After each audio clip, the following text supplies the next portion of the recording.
So today we are going to read about consumption function. Consumption का क्या मतलब होता है? The total expenditure made by households on the purchase of goods and services at the given level of income. So consumption function refers to the schedule which shows consumption expenditure at various income levels. आपको अलग अलग income level दी हुई होंगी और उस पर आपको consumption expenditure दिया होगा, तो उसको हम बोलते हैं consumption function. So consumption function is basically represented as this, where Y denotes the income. See हमने फर्स्ट वीडियो में बताया था वो क्या होता है, consumption of household, like consumption expenditure basically. तो ये हमारा कौन सा वेरिएबल होता है? This is our independent variable.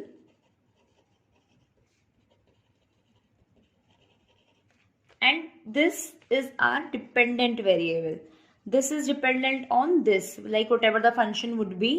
So the value of C is dependent on this thing. ठीक है, तो ये क्या शो करता है? फंक्शनल रिलेशनशिप किसके बीच में शो कर रहा है? It shows the functional relationship between consumption and income and it is called consumption function.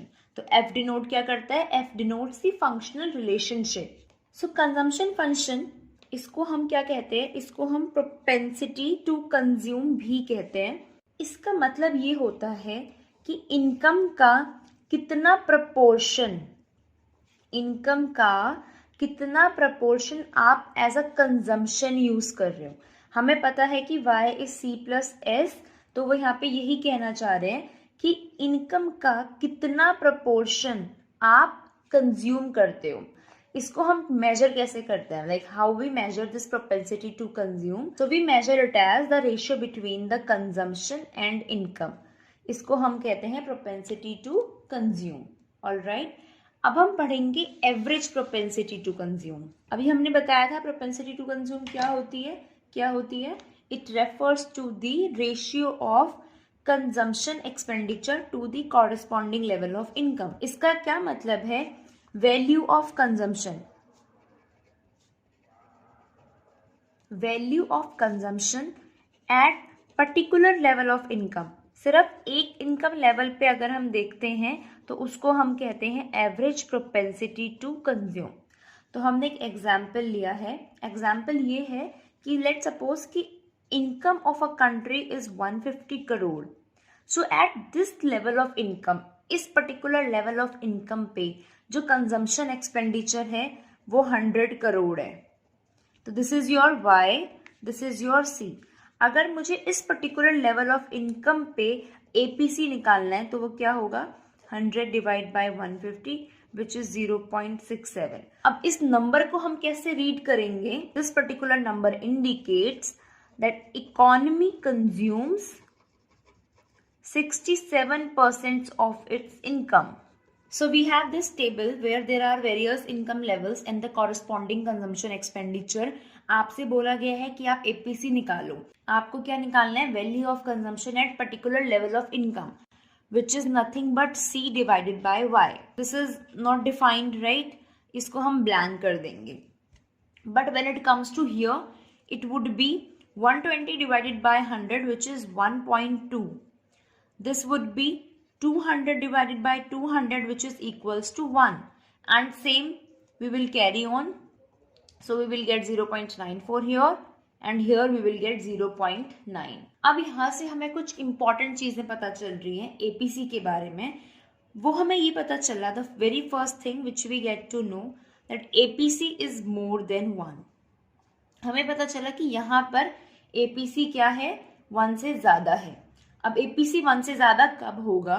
As long as consumption is more than national income. अगर हमारा जो कंजम्पशन है वो ज्यादा है नेशनल इनकम से, एज अ रिजल्ट क्या हो जाएगा? APC would be greater than 1. आप क्या कर रहे हो? आप ज्यादा कंज्यूम कर रहे हो और आपकी इनकम कम है, एज अ रिजल्ट क्या होगा? APC 1 से ज्यादा आ जाएगा. सेकेंड चीज हमने ये नोटिस करी कि APC is equals to 1. APC 1 के इक्वल कब आएगा? जब आपका कंजम्पशन और इनकम दोनों सेम है, तब आपका एपीसी 1 के इक्वल आ जाएगा. Then we notice that APC is less than 1. सो यहाँ पर जब ये दोनों मैच कर रहे हैं, जब दोनों की वैल्यू सेम है, तो it would be break even point. So beyond the break even point consumption is less than national income. The fourth point which we notice is APC falls will increase in income. So as you can see, APC falls continuously with increase in income because the proportion of income spent on consumption keeps on decreasing. Very important thing that APC can never be zero. APC कभी zero नहीं हो सकता. Zero होने का क्या मतलब है APC का? APC can be zero only when consumption becomes zero, right? Like कैसे आएगा zero? When this would be the case, अगर consumption जीरो होगा तभी तो आपका APC जीरो आएगा.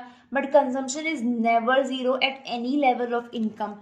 Even at zero level of national income, there is autonomous consumption. As a result क्या होगा? यहाँ पर एपीसी कभी भी जीरो के इक्वल नहीं आने वाला.